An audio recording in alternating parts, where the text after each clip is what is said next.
Bonjour, c'est beau un coucher de soleil, un moment pour moi de parler avec Dieu. J'ai trouvé une belle citation de Thomas Merton. La voici. Le coucher de soleil ce soir sort de l'ordinaire et n'est pas seulement une explosion de couleurs, mais une prière silencieuse. Les nuages s'enflamment comme des offrandes consumées à l'autel du ciel. Et dans cette lumière, je vois non pas la fin d'un jour, mais le début d'une vérité. Tout est don, tout est grâce. Même l'obscurité n'est pas une malédiction, mais un rappel que la lumière demeure quelque part, invisible, attendant son tour. Thomas Merton décrit le coucher de soleil non comme un simple phénomène esthétique, mais comme un acte spirituel. Pour lui, la beauté éclatante des couleurs et des nuages enflammés transcende le matériel. Elle devient une prière silencieuse, une offrande brûlante à l'infini. Les nuages, comparés à des sacrifices consumés sur un autel céleste, symbolisent la relation entre le créé et le divin. Merton invite à voir dans ce spectacle naturel une communion mystique où le monde visible révèle une présence sacrée, discrète mais intense, qui appelle à la contemplation plutôt qu'à l'analyse. Derrière l'éphémère du crépuscule, Merton perçoit une vérité essentielle. Tout est don, tout est grâce. Le coucher de soleil n'est pas la fin d'un cycle, mais le début d'une prise de conscience.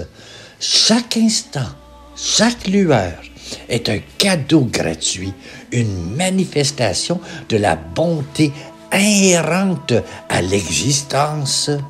Même l'obscurité qui suit n'est pas un mal, mais une partie nécessaire de ce don.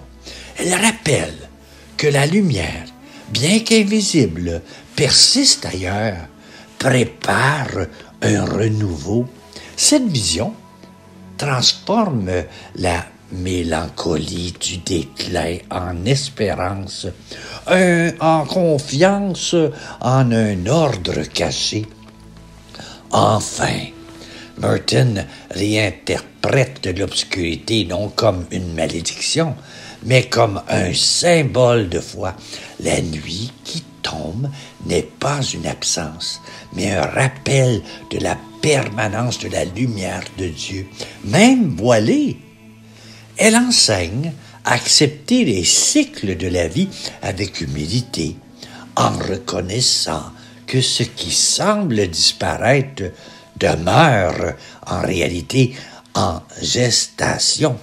Pour lui, chaque crépuscule porte en germe une aube future, et cette dialectique entre ombre et clarté reflète la dynamique de la grâce.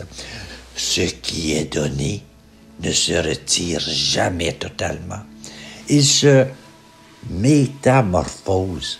L'obscurité devient ainsi un appel à l'abandon confiant, une invitation à croire en l'invisible. Voici ma prière que j'ai composée pour toi, inspirée de Thomas Merton.